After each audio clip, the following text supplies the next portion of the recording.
to share something with you. That might put me in a very negative light, yeah. Relationships are not my forte. See if someone grabbed up my wife or something, completely different ballgame. I'll walk away from here, and this has been like a therapy session.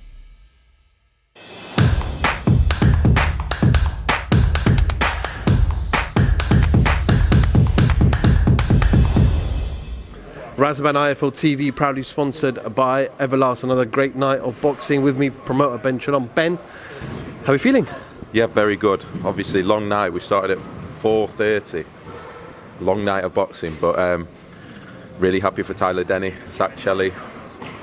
Just takes anyone, and people might say what they want about Sims Jr., but Zach Shelley showed more variation than I've ever seen from him. He's still 25 years old, and so I think he's a real dark horse in the super middleweight division. He wanted to fight Lerone Richards last time. Lerone pulled out. He then took Anthony Sims Jr. on a few weeks' notice, made him look average, and really excited, really happy for him because he believes in himself so much. He'll take anyone. He's a perfect fighter to work with. You can literally say anyone, any name. And before this, people were saying Anthony Sims Jr. will be too much. Now they'll say, oh, Anthony Sims Jr. isn't anything. Like, it's just boxing, isn't it? And so, yeah, Zach deserves all the credit that he gets. I thought Tyler Denny that was his 6th unbeaten opponent in a row. Just again, another fighter that just won't shy anything, just wants fights, loves to fight. And Vidal Riley, I thought, showed again why he is going to go to the top of the cruiserweight division. And East Taj was a fun fight while it lasted. I think the cut was so deep and wide that they had to stop it. But really happy with Vidal. And then the main event for me, Adam Azim showed maturity, showed control, showed the rounds that we wanted, and I think it was a perfect performance, to be honest. And it was just a pleasure to be able to watch him box, because I was thinking in the second round, here we go again. And I said to my matchmakers and the head of boxing, who's one of the most respected men in boxing, one of the best matchmakers in the world, and I said, please find me the most durable opponent you possibly can. We need Adam to get rounds. We're moving so quick that he needs to get rounds, and wow, the toughest Nicaraguan I think you'll ever find. And I think Adam picked up a little niggle in the 4th or 5th and had to slow down a little, but yeah, so pleased with it because he needs rounds, and he's a special talent in his 8th fight at 20 years old, fighting someone far more experienced than him. That was perfect, genuinely. Do we see maturity? Obviously in that second round when Reyes went to the floor, Adam could have easily jumped on him, but he just took a step back and they just waited for that right opportunity. Yeah, I spoke to him in the back. There were a few times he knew himself he could have jumped on him 2 or 3 or 4 times, and he would in a natural thing, but he'd spoken with Shane and they wanted rounds, and of course it would have been nice to get the knockout in the later rounds, but the rounds were what he needed. And unbelievable matchmaking. Really happy with the team, because as for a development of a fighter, and especially one with Adam Azim's talent and capability, we needed that. And sometimes I think it's a bit unfair on Adam, because I think there's a lot of jealousy in the sport around the promotion that he's getting, and about the promotion and the priority he's getting. We're doing it because we know what an unbelievable talent he is, and he should be someone that everyone gets behind, because he can be a future star of this sport that takes it to unbelievable levels, like headlining a night like this at 20 years old. He's popular, he can fight, but he's learning still because he's 20 years old. And I do sense sometimes, I feel a little sorry for him, because I know there's a lot of jealous people in boxing that look at his promotion and naturally, but it's because he deserves it. You said boxing a funny old game. You know, you get some people who say rounds are good for him, and you get others that say, look, he should have got rid of his opponent. Honestly, imagine if that had ended in the second round again, the grief I would have got again. Oh, he doesn't know how to matchmake. What does he doing? Another Fraser Clark job, all this kind of stuff. We searched so far and wide. We offered the fights to many British fighters, and in the end we went with the most durable and experienced opponent we could fight. Like, what other fighter after 7 fights is fighting a 12-0 guy? This was perfect. I don't understand what boxing fans want. You know, that was...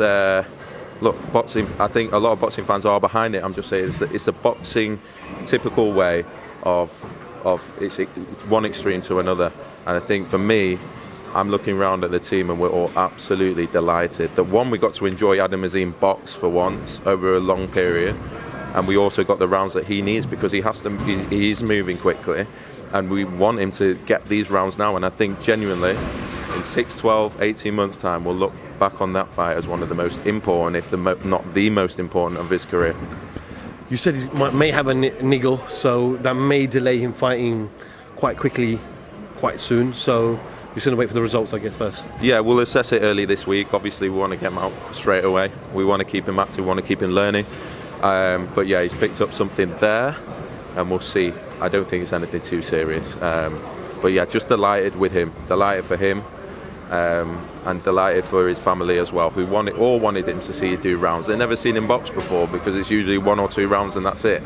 And we thought we might get some rounds with Ryland Charlton, so we stepped it up levels and levels for this one tonight. And special talent. I've spoken to you 3 times this week, and I'm going to ask you that question again. Chris Eubank Jr., Liam Smith, you said you were going to meet Kalle. Did you meet Kalle? I did. And look, I think they won the rematch. I think it's going to happen. Look, Chris Eubank Jr. took a heavy defeat in January, and one that has sort of changed the trajectory of his career in the big fights that he wanted. It seems like they feel like there were a few things that went wrong, a few things that happened on the night.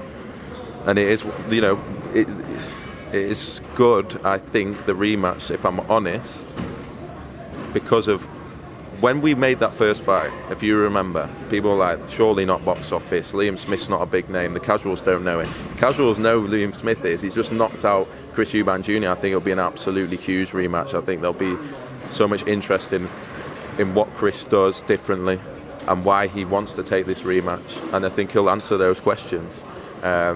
But yeah, I think Kalle's made it quite clear to me. Mike Coppinger put out a tweet earlier stating that a date and a location for Josh Taylor and Taylor-Lopez, May 27th, Easter Road, Edinburgh, Scotland.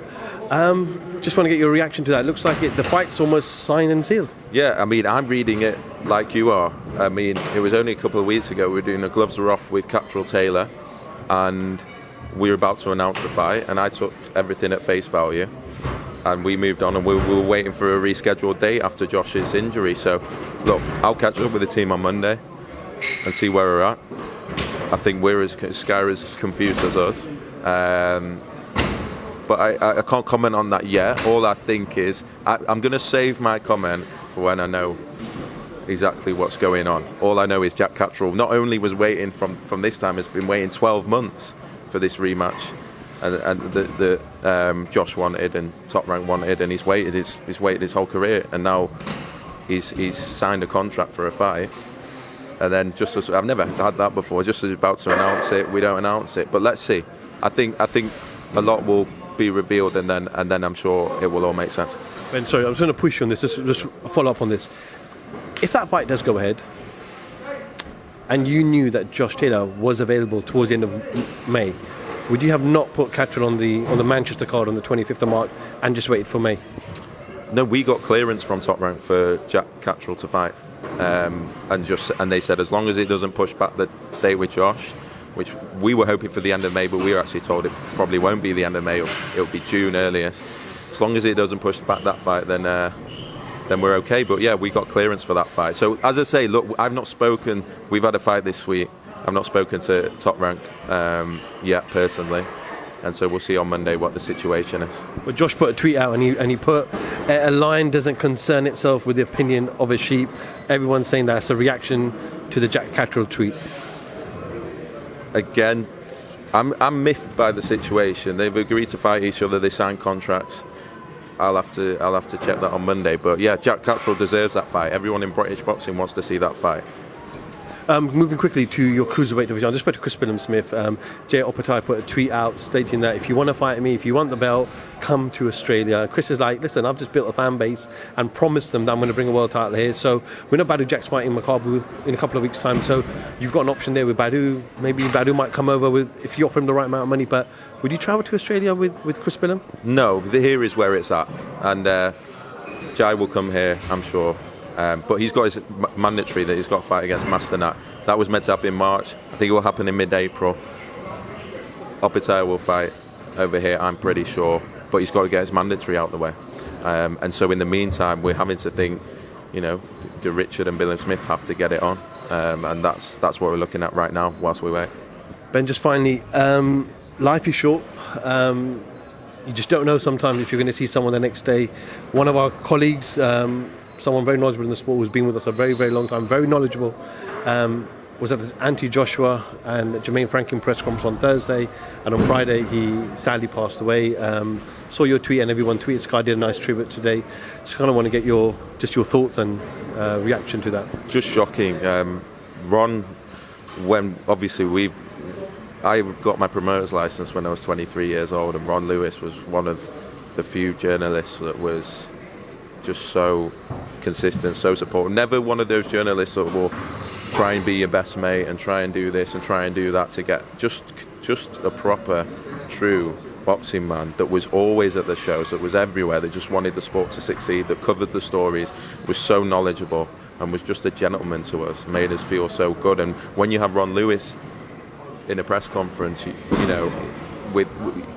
know it's serious, and he would come all the time, and he had that air of knowledge and worked for the Times for so long as well. And yeah, it's devastating. I think it shows how short life is, and we're so caught up in what's going on week to week and things, but what really matters is life. And it's genuinely so shocked. It's actually devastating when he was coming here tonight, and he'd applied for his accreditation on Tuesday, and then was there on Wednesday and in and around it at least, and then was at the AJ press conference on Thursday.